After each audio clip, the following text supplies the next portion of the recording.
पुरानी बात है। होशियार चंद नाम का एक साहूकार था। उसकी किराने की दुकान थी। वो किराने की दुकान उसे वसीयत में मिली थी। उसी से उसके परिवार का खर्च चलता था। लाला होशियार चंद अव्वल दर्जे का कंजूस था। उसे धन संपत्ति की कोई कमी नहीं थी, लेकिन फिर भी वह बहुत लोभी था। वह हमेशा इसी चिंता में डूबा रहता था कि कैसे अपने धन को और बढ़ाया जाए। वाह, चाय तो बहुत स्वादिष्ट बनी है। तभी अचानक उसे कुछ याद आया। अरे चिंटू की अम्मा, उपयोग की हुई चाय की पत्ती फेंका तो नहीं? उसे फिर से इस्तेमाल किया जा सकता है। ना तो वह स्वयं अच्छा खाना खाता था और ना परिवार वालों को खाने देता था।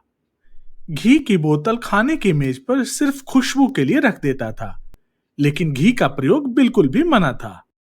बच्चों, ये घी की बोतल सिर्फ खुशबू के लिए रखा है, खाने के लिए नहीं। वाह, कितनी मनमोहक खुशबू है। मजा आ गया भाई, वाह। वह हमेशा देर शाम को सब्जी और फल लेने निकलता था, ताकि उसे सब कुछ बहुत सस्ती मिल जाए। सही मायनों में वह नाम का ही होशियार चंद था। उसके काम और उसकी बातें उसके नाम से बिल्कुल भी मेल नहीं खाते थे। इसी वजह से वह हंसी का पात्र बनता रहता था। अरे होशियार चंद, ये कैसे कपड़े पहन रखे हैं? याद करो, तुम्हारे पिताजी कितने अच्छे कपड़े पहनते थे। लो, कर दी ना बेवकूफों वाली बातें।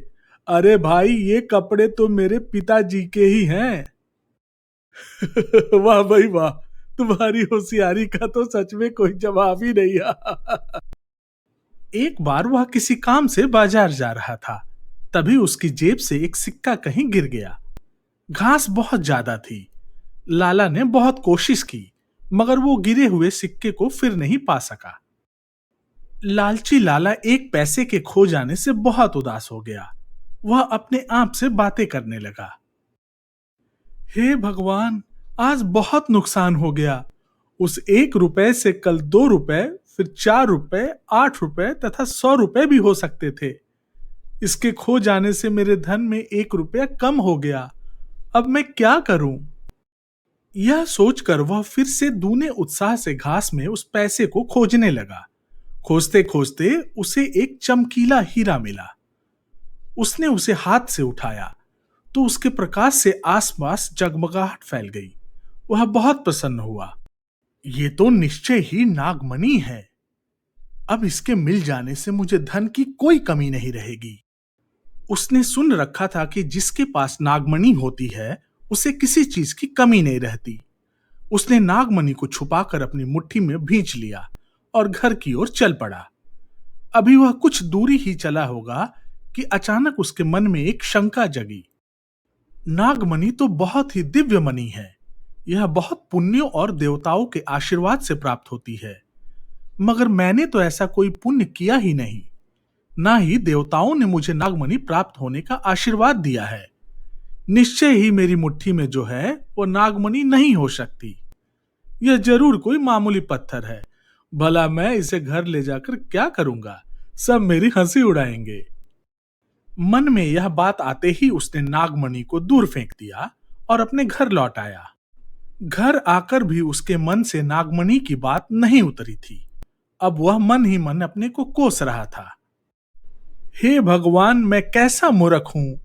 कम से कम मुझे किसी जौहरी को दिखा लेना चाहिए था या किसी जानने वाले से पूछ लेना चाहिए था। क्या पता वो सच में नागमणि हो। लगता है मैंने अपनी मूर्खता के कारण सुख संपत्ति देने वाली नागमणि को पत्थर जानकर फेंक दिया। अब मैं क्या करूं?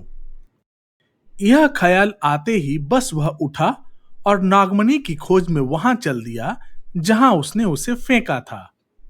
वहां जाकर उसे खोजने लगा। पूरा दिन बीत गया। नागमणि अब कहां मिलनी थी। खोजते खोजते उसे फिर एक और चमकीला पत्थर मिला। उस पत्थर के टुकड़े से सुनहरी रोशनी निकल रही थी। लालची लाला बहुत खुश हुआ।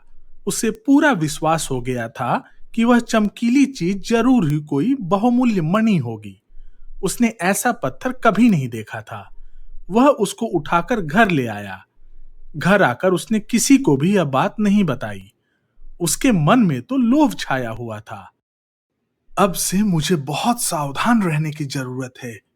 घर परिवार या गांव में अगर किसी ने यह जान लिया तो वे मेरे भाग्य से ईर्ष्या करने लगेंगे और हो सकता है उसे हथियाने के लिए वे मुझे जिंदा भी न छोड़ें। होशियार चंद कई दिनों तक मन ही मन उस चमकीले पत्थर को बेचकर बहुत धनी होने की सुखद कल्पना में खोया रहा। आखिर उसने निश्चय किया, गांव को छोड़कर मैं अकेला दूर जाकर जंगल में रहूंगा। इसे बेचकर सारे सुख के साधन जुटा लूंगा। फिर मुझे किसी की आवश्यकता भी नहीं रहेगी। कुछ धन को छुपा कर भी रख दूंगा। मेरे अलावा इस बारे में किसी को कुछ भी पता नहीं चलेगा। फिर दूसरे दिन वह घर और सारी संपत्ति को छोड़कर उस चमकीले पत्थर के टुकड़े को लेकर दूर जंगल में चला गया। घर से वह किसी विशेष काम का बहाना बनाकर आया था ताकि असली बात कोई नहीं जान सके। कई महीनों तक वह जंगल में छुप कर रहा। वह उस पत्थर को बड़ी हिफाजत से छुपा कर रखता था। जब उसे लगा कि अब खतरा टल गया है तो वह आखिर एक दिन उसका मूल्य जानने के लिए दूर किसी कस्बे में पैदल चलकर गया। बहुत तलाश करने के बाद वह एक जौहरी की दुकान पर गया। पहले उसने इधर उधर देखा कि कोई देख तो नहीं रहा।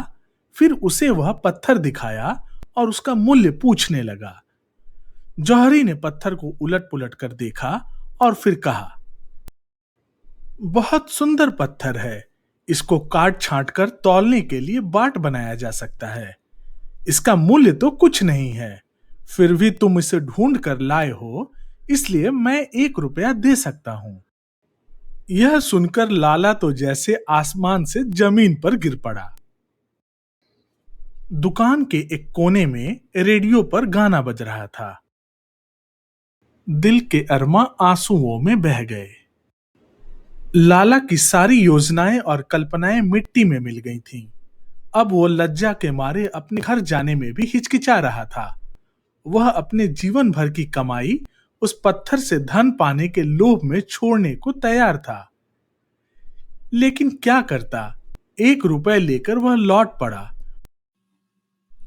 Thank you for watching this video. Don't forget to like, comment, share and subscribe.